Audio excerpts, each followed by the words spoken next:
સુરતને સ્વચ્છ શહેરનું ઇનામ મળ્યું છે. સ્વાભાવિક છે, ગર્વ લેવું જોઈએ, પણ આ ઇનામ કેવી રીતે મળ્યું છે એની પોલ ખુલી ગઈ છે.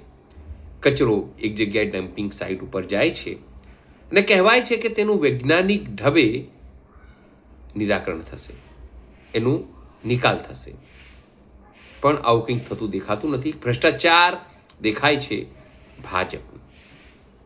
નમસ્કાર, હું છું ચિંતામણી પુત્ર અનિલ પટેલ.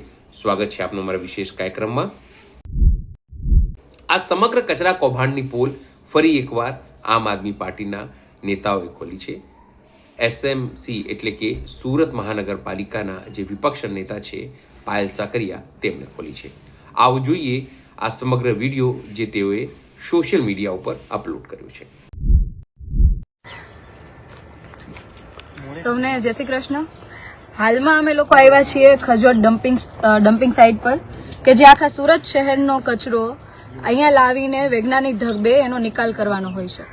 પરંતુ વૈજ્ઞાનિક ઢબે નિકાલ કરવાની જગ્યાએ છેલ્લા 15 થી 20 દિવસથી જ્યારથી અમે કહીએ છીએ કે કરોડો રૂપિયાનો કૌભાંડ થઈ રહ્યું છે, 250 કરોડનો ગોટાળો થઈ રહ્યો છે, વગર કામગીરી કરી એને ચૂકવાઈ રહ્યા છે.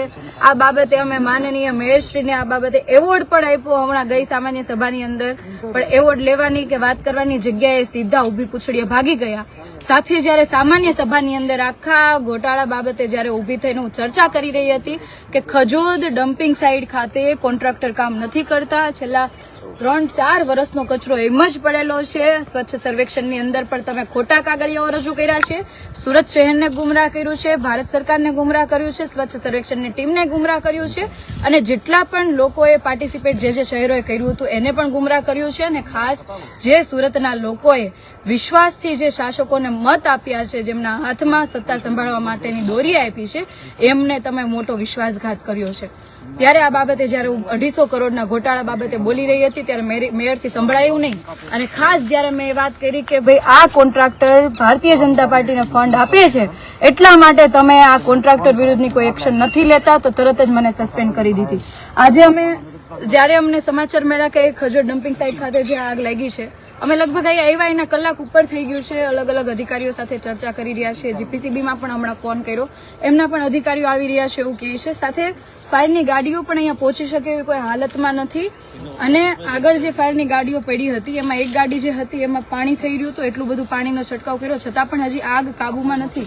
ધીમે ધીમે ત્યાંથી આગ લાગેલી હતી, ધીમે ધીમે આજે આખો આ મોટો પહાડ સળગી રહ્યો છે. અને આ જે પહાડ સળગી રહ્યો છે એ આમાં મોટા ભાગનો કચરો જે છે પ્લાસ્ટિકનો કચરો છે. પ્લાસ્ટિક સળગે તો આપણને ખબર પડે કે ઝેરી વાયુનું ઉત્પાદન થાય, એટલે કે ઝેરી વાયુ આ જે આખો દેખાય છે, ઝેરી વાયુનું આખું વાતાવરણ ઉભું કરી દીધું છે.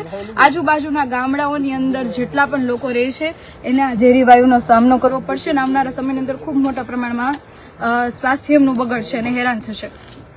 આજે મારી સાથે મહેશભાઈ અનગણ છે, રત્નાબેન હિરપરા છે. અમે લોકો આવ્યા છીએ લાઈવ એટલા માટે કરીએ છીએ કે આ જે આખું ખોટું થઈ રહ્યું છે, જે 250 કરોડનું કૌભાંડ છે, 250 કરોડ રૂપિયા તમારા મારા આપણા સૌના ટેક્સમાંથી આ બધા પૈસાના કઈ રીતના કચરામાં પણ પોતાના કહેવાય ને ખીચા ભરવાના આયોજનો કઈ રીતના કરે, એ આખું આયોજન છે. આ બાબતે અમે વિપક્ષ તરીકે તો સામાન્ય સભા, મેયરને એવોર્ડ આપવા સહિતના તમામ પ્રકારના પ્રયાસો કર્યા કે કદાચ એમની આંખ ઉઘડે, પરંતુ આંખ એમની ઉઘડી તો ઊંધી રીતે ઉઘડી કે એમણે કચરાનો નિકાલ કરવા માટે તાત્કાલિક ધોરણે એમણે આખું કચરું સળગાવી દીધું. હમણાં અત્યારે સ્વચ્છ સર્વેક્ષણ માટેની આખી ટીમો હવે સુરતમાં આવવાની છે આવનારા સમયની અંદર. અત્યારે એના કન્સલ્ટન્સી માટેનું કામગીરી સોંપાઈ ગઈ છે. કરોડો રૂપિયા એને આપવાના છે કે ભાઈ તમે સુરત શહેર સારું દેખાય એના માટે નોખો ગ્રાફ રેડી કરીને તમે આ સ્વચ્છ સર્વેક્ષણની ટીમને આપો. એ સમય પહેલા જ આ 3-4 વર્ષથી કચરાના જે મોટા મોટા પહાડો પડેલા છે એના નિકાલ માટે આ કોન્ટ્રાક્ટરે આવી રીતના સળગાવી દીધું છે. હવે આપણે વાત કરીએ, અત્યારે મેયરને ફોન કરીને શું જવાબ આપે છે જોઈએ. મહેશભાઈ ફોન કરો.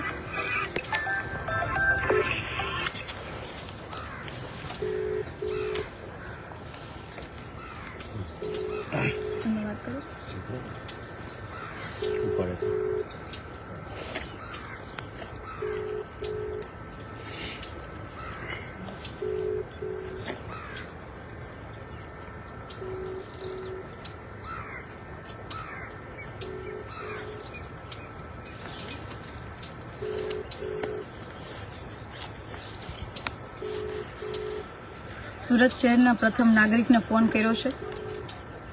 જોઈએ કોર્પોરેટરનો ફોન ઉપાડે છે કે નથી ઉપાડતા, કેમ કે જો લાઈવ ચાલુમાં જોતા હશે તો ફોન ઉપાડવાની કોઈ શક્યતા જ નથી, કારણ કે બધા જ મિલીભગતથી આખી કામગીરી કરી રહ્યા છે. અને જો વિપક્ષ તરીકે જો અમને જાણ થતી હોય કે અહીંયા આવડી મોટી આગ લાગી છે તો પ્રથમ નાગરિકને શું જાણ નહીં હોય? સવારની આગ લાગેલી છે છતાં પણ હજી સુધી એ શાસકનો એક પણ કોઈ કોર્પોરેટર હાજર નથી, કોઈ અધિકારી હાજર નથી, નો ઉપાડ્યો ફોન, નહીં ઉપાડ્યો, કોઈ અધિકારી હાજર નથી, કોઈ એટલે કોઈ હાજર નથી, કારણ કે બધાને ખબર છે કે જેટલો સમય વીતશે એટલો જાજો કચરો બળી જશે અને થોડા સમયમાં બધું ભૂલાઈ જશે.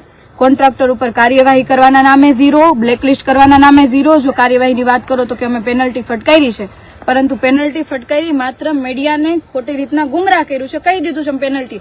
ખરેખર તમે વસૂલી હોય તો વસૂલી સાથેનો બધો ડેટા તમે મીડિયા સમક્ષ મૂકો, અમને જવાબ નહીં આપો. સુરત શહેરના લોકોને જવાબ આપો કે તમે આ કોન્ટ્રાક્ટર પાસેથી જે પેનલ્ટી તમે 2 કરોડ રૂપિયાની વાત કરો છો વસૂલી છે, પરંતુ એ વસૂલી નથી, માત્ર ને માત્ર મુદ્દો ભટકાવવા માટેની વાત છે.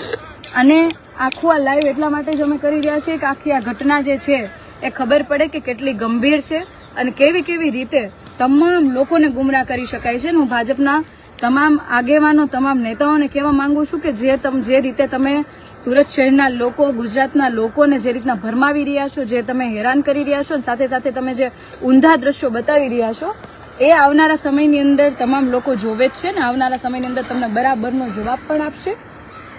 અને આ જે કરોડોના કૌભાંડ કરો છો એના માટે આજે અમે સવાલ કરીએ છીએ, કાલે સુરતનો એક એક નાગરિક આ બાબતે સવાલ કરશે. તમે અમારો અવાજ દબાવવાનો પ્રયાસ કરશો તો હજારો એવા લોકો, જાગૃત લોકો ઉભા થશે કે તમને 100 વખત સવાલ કરશે, તમારે 100 વખત જવાબ આપવો પડશે. અને અંતિમ એટલી જ વાત કરું છું કે તમે જે પ્રમાણે કોન્ટ્રાક્ટ કોઈ પણ વ્યક્તિને આપો છો અને પછી તમે ઓન રેકોર્ડ તમે એની પાસેથી ફંડ લ્યો છો, પાર્ટી ચલાવવા માટેના જે પાર્ટી ફંડના નામે ફંડ લ્યો છો અને તમે એમને છૂટ આપી દો છો કે તમે જેટલું ખોટું કરો એટલું ખોટું કરો. લોકોના સ્વાસ્થ્યની કઈ પડી નથી, લોકોના પૈસાની તો નથી જ પડી. તમે બેફામ તમે ભ્રષ્ટાચાર કરી રહ્યા છો, પણ કમસે કમ એના સ્વાસ્થ્ય સાથે તો ચેડા ના કરો. આજે આખું આ ઝેરી આ જો તમે જોઈ શકો કાળો ડિમાન્ડ ધુમાડો જે છે આખો આજુબાજુના ગામડાઓની અંદર જશે, તમામ લોકો જે સ્વાસ્થ્યની હારે ચેડા થશે એની જવાબદારી કોણ લેશે? આ લોકો બીમાર પડશે એના માટે જવાબદાર કોણ થશે? કોઈ પણ પ્રકારની આવનારા સમયની અંદર કોઈ ગંભીર ઘટના બનશે, દુર્ઘટના બનશે તો એની જવાબદાર કોણ રહેશે? એટલે હવે તો થોડીક શરમ કરો અને આ બાબતે થોડુંક ધ્યાન આપો ને આ જે કોન્ટ્રાક્ટર છે ને બ્લેકલિસ્ટ કરો એવી માંગણી છે. અને આ બાબતે તો અમે સતત ને સતત સવાલ પૂછતા રહીશું, ભલે તમારા મિત્ર ખજોદના હોય, આ જે કોન્ટ્રાક્ટર હોય, આ બાબતે અમે સવાલ ઉઠાવીશું. આવનારા સમયની અંદર જે કોન્ટ્રાક્ટરોએ ખોટું કર્યું છે, સુરત શહેરને લૂંટવાનું કામ કર્યું છે અને ભાગીદારીથી જે પાર્ટી ફંડ આપીને જે લાયસન્સ ખુલ્લેઆમ લીધા છે ખોટું કરવાના, એ તમામ લોકોને ઉઘાડા પાડીશું અને એ તમામ બાબતનો અમે જવાબ માંગીશું. જય હિન્દ, જય ભારત.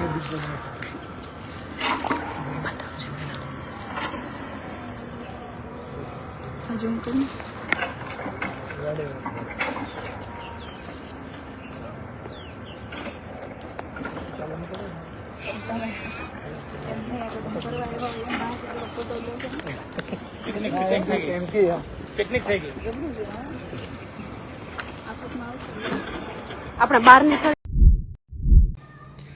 બેશરમ ભાજપ અને બેશરમ એસએમસીના આ તમામ પદાધિકારીઓ કે અધિકારીઓ, હું એટલા માટે બેશરમ કહું છું કે આ જોઈને આપણને બેશરમ કહેવાનું જ મન થાય. આ જોઈને તમે શું વિચારો છો? શું તમે પણ એમને બેશરમ જ માનો છો કે કેમ? એક મોટો સવાલ છે, પણ તમે શું માનો છો જરૂરથી અમારા કોમેન્ટ બોક્સમાં કોમેન્ટ કરજો. સાથે અમારી યુટ્યુબ ચેનલ લાઈક કરો, સબસ્ક્રાઈબ કરો, બેલ આઇકન દબાવો અને અમારી વેબસાઇટ છે www.gujaratplus.in, ત્યાં પણ જઈને તમે વધુ અપડેટ થઈ શકો છો. અત્યાર માટે બસ આટલું. નમસ્કાર.